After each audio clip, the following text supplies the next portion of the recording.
Chers amis, chers frères, chers camarades, dans le combat, vous êtes avec Herman le Patriote. Que Dieu vous bénisse. Chers parents, chers amis, le RHDP se dissocie de l'imbécile, le tueur. C'est lui qui a mutilé les Ivoiriens. C'est lui qui a coupé les tendons des pieds des Ivoiriens avant de les tuer. C'est lui qui a affirmé des choses qu'on va utiliser contre Draman à la CPI et puis au Roguium. Le temps nous le dira. Tôt ou tard, ça va arriver. Mais lui et tous ces salopards, et je l'ai vu dans une vidéo avec donc le Guinéen, l'Adigne les chiffres. Tous ceux-là, ils vont payer. Souvent, c'est Dieu qui permet. C'est Dieu qui permet que ces choses-là arrivent. Parce qu'un être normal, moi-même, qui ne suis jamais été, je n'ai jamais été rebelle. Et je ne suis jamais rebelle, je n'ai jamais été rebelle, je ne serai jamais un rebelle. Mais s'il arrivait que j'étais à sa place, mais je ne peux jamais affirmer ces genres de choses-là. Est-ce qu'il est le seul rebelle? Est-il le seul rebelle? Il y a plus de 8400 de mobilisés en Côte d'Ivoire. Il y a plusieurs rebelles en France. Mais Dieu est passé par lui pour montrer aux yeux du monde, pour montrer au monde entier combien de fois les Ivoiriens ont souffert entre les mains des rebelles. Vous voyez qu'aujourd'hui, quand je dis que la justice soit faite, les gens me combattent, les gens m'insultent, les gens me boudent. Mais vous-même regardez comment ils ont maltraité nos parents. C'est-à-dire avant de les tuer, on les mutile, on coupe les tendons. Alors, chers amis, chers camarades, le RHDP France, oui, la représentation RHDP France dit que il n'a rien à voir, elle n'a rien à voir une représentation, elle n'a rien à voir avec le propos de ce salopard et qu'elle se dissocie de lui, de sa personne et de lui. C'est pourquoi il y a un ami, un collaborateur qui m'a dit que Herman le Patriote, voici son nom, voici là où il vit en France. Il a dit, moi, je n'ai pas le temps pour voyager encore pour aller en France. Mais tôt ou tard, ces gens-là vont le payer. C'est en Côte d'Ivoire, ils ont tué nos parents, non? C'est en Côte d'Ivoire qu'ils vont le payer. Comme le disait quelqu'un, je ne sais pas qui a dit ça, j'ai entendu ça quelque part. Quelqu'un disait que, ne vous inquiétez pas, si le pays revient entre les mains des Ivoiriens, ceux-là, eux-mêmes, ils vont fuir. Ils vont même fuir la France. Là, il ne pourra même plus faire vidéo. Quelqu'un l'a filmé. J'ai vu un peu quelque part là-bas, quelqu'un l'a filmé, il a mis, ah, on me suit de partout, mais c'est comme ça. Tu vois comment ça, vous voyez comment ça est? C'est comme ça, vous nous menacez, nous qui sommes ici. À cause de vous, aujourd'hui, j'ai acheté des armes. À cause de vous, j'ai mis caméra partout. Caméra partout. Même quand quelqu'un vient chez moi, il est gêné. Parce que dans la cuisine, il y a caméra. Dans le salon, il y a caméra. Dans le couloir, il y a caméra. Les 4 coins de la maison, il y a caméra. J'en ai 7 caméras. À cause de vous, on dirait une banque. Tu vois comment ça y est, non? Quand on sort, on est obligé de rouler dans les véhicules vitres teintées. On est obligé de se camoufler, de se cacher. Toi, ils t'ont filmé un peu net, tu as vu? Ça veut dire même que toi, on peut te faire du mal facilement. Parce qu'en France, là-bas, vous êtes waouh. Et le PPAC est waouh. Et tout le monde est waouh là-bas. Là-bas, c'est Djoulabougou. C'est de ça qu'il s'agit. Mais revenons, chers camarades, sur les faits. Qui est vraiment Bob Lamoquette, chers camarades?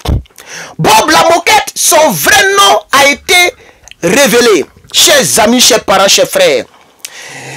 Bob Lamoquette n'est pas un politicien, c'est un rebelle. Vous devez le savoir. Bob Lamoquette, c'est donc un proche de Ouremi. Ouremi, et donc Ouremi là, c'est eux qui ont tué nos parents à l'ouest. Bob Lamoquette, c'est un bon petit. D'autres disent que c'est son petit frère. D'autres disent qu'il a fait la guerre avec lui. Mais Ouremi là, Ouremi d'origine, il est voltaïque, burkinabé si vous voulez. Ce gars-là, c'est eux qui ont tué nos parents de l'Ouest. Eh, chers camarades, en une seule journée, 1000 personnes ont envoyé les images des cadavres comme ça. Eh, les gars, ils ont trop martyrisé nos parents. Ils ont trop martyrisé nos parents. Tous les Ivoiriens qui veulent sauter les cadavres, les corps de nos parents, des milliers de corps, que Dieu vous maudisse. À cause de politique. Vous faites des arrangements, les gens sont morts. Vous ne réclamez pas justice. Parce que vous êtes vivants. Vous êtes vivants. Vous voyez maintenant, c'est parce que vous êtes vivants que vous ne réclamez pas justice. Ils n'ont pas seulement tiré sur les Ivoiriens. Ils n'ont pas seulement fusillé les Ivoiriens. On les a mutilés. On les a strocos de leur vivant.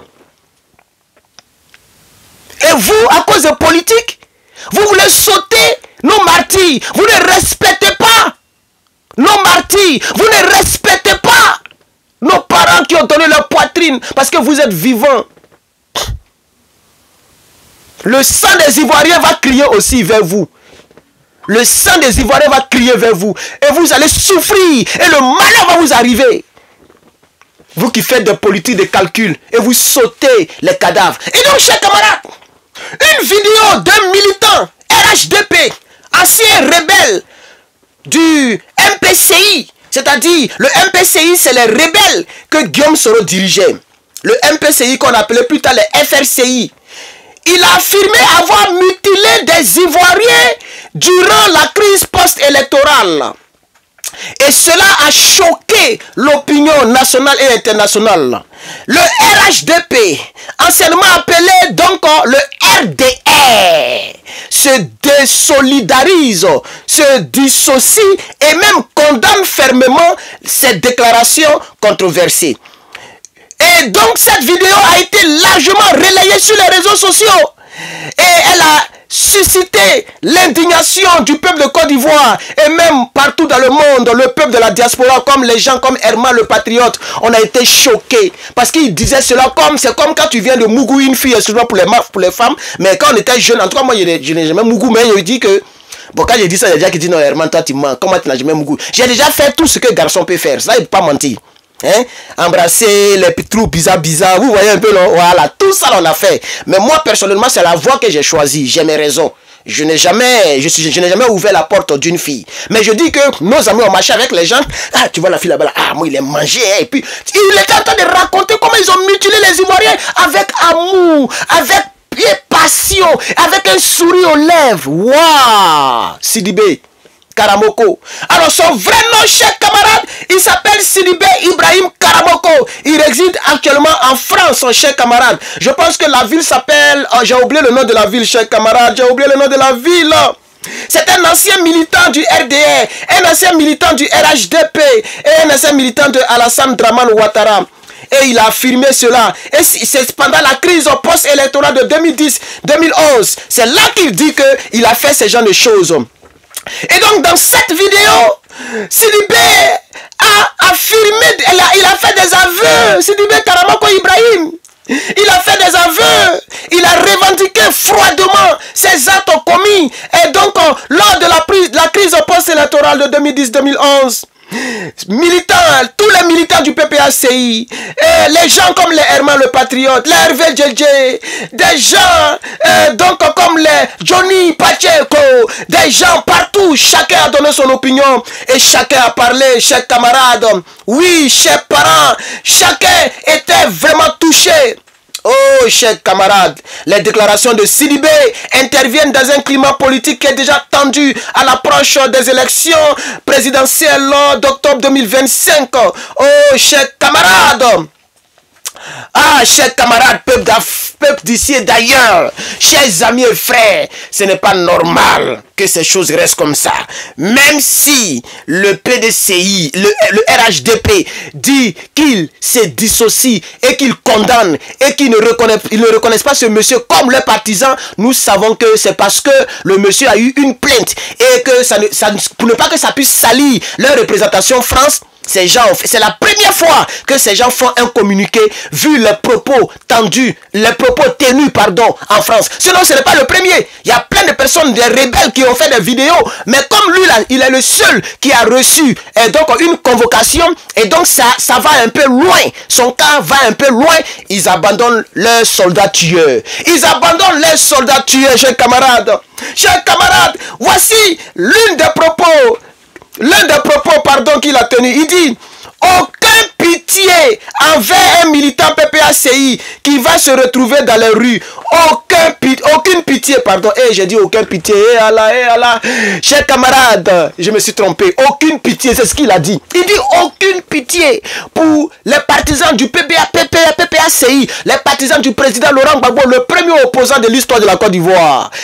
Aucune pitié, c'est lui qui sort, ils vont le mutiler. Et c'est dans ce contexte qu'il a expliqué avec amour, avec détermination, avec passion, les atrocités qu'il a menées sur le peuple de Côte d'Ivoire. Chers amis. Et donc le RDP France dit ceci. Le RDP France condamne fermement ces déclarations et rappelle que notre engagement politique repose sur le principe, sur le respect des principes démocratiques et républicains. Et républicain, pardon, un principe. Et républicain, chers camarades. Le communiqué, il est là, mais je n'ai pas envie de le lire. Parce que nous savons que le RADP, le RDS, c'est des rebelles. C'est des rebelles. La preuve, depuis 15 ans, c'est aujourd'hui il faut un communiqué pour condamner les propos de les gars. Depuis 15 ans. Vous voyez? Et les gens disent que, j'ai vu des gens sur la toile qui disent que, c'est avec ça que je vais finir, qui disent que non, c'est l'équilibre de la terreur. Et que nous, on dit qu'on va sortir. Il y a nos gars qui déclarent des choses, mais nous, on a parlé. Est-ce qu'on a agi? Nos gars ont parlé. Est-ce qu'ils ont agi? Ils ont tué quelqu'un? Nos gars qui ont fait des vidéos, qui ont déclaré là, et ils disent que si vous les attaquez, ils vont répliquer. Ils n'ont pas dit qu'ils vont vous attaquer. Mais lui là, il dit qu'ils nous ont tués, ils nous ont mutilés. Donc les moutons qui disent que l'équilibre de la terreur, vous ne savez pas de quoi vous parlez. Vous avez raison, Herman n'est rien en Côte d'Ivoire. Herman n'est pas ministre, Herman n'est pas juge, Herman n'est rien en Côte d'Ivoire, Herman n'est pas président. Si j'étais président, peut-être que Facebook allait être fermé en Côte d'Ivoire. Et comme ça, le monde entier allait dire que oui, un président dictateur est venu en Côte d'Ivoire. Parce qu'on allait d'abord fermer Facebook. Et si ça chauffe, on coupe Internet en Côte d'Ivoire. Et puis on va se régler entre nous. Vous allez fuir comme ça pour aller dans vos pays respectifs. C'est de ça qu'il s'agit. Voilà. Vous tous qui êtes au sein de l'AES, il y a un combat magnifique dans l'AES. Et nous tous, nous soutenons l'AES. Vous, les filles d'immigrés qui avez abandonné comment on appelle ça, vos citoyennetés là. Vous allez aller vivre en Chine ou en Inde. C'est de ça qu'il s'agit. Vous qui avez volé l'argent du peuple, et puis vous avez pris les ACD là, vous allez fuir. Et on va tout vous arracher. C'est de ça qu'il s'agit. Nous ne sommes pas des tueurs. C'est vous qui êtes des tueurs. C'est de ça qu'il s'agit. Comme la vidéo est déjà à 12 minutes, chers camarades, chers amis, je pense que je ne vais pas aller au-delà de 12 minutes. Je suis donc Herman le Patriote. S'il vous plaît, mettez beaucoup de j'aime. Je n'ai pas eu le temps de vous sensibiliser là-dessus. Mettez beaucoup de j'aime, beaucoup de partage, s'il vous plaît. Aidez Herman le Patriote pour que le message aille loin. Abonnez-vous et donc activez la cloche de notification pour être notifié à chaque fois que je mettrai une vidéo en ligne. Donc je vous reviendrai avec d'autres informations. Merci beaucoup d'avoir suivi cette vidéo. Herman le Patriote, toi tu connais.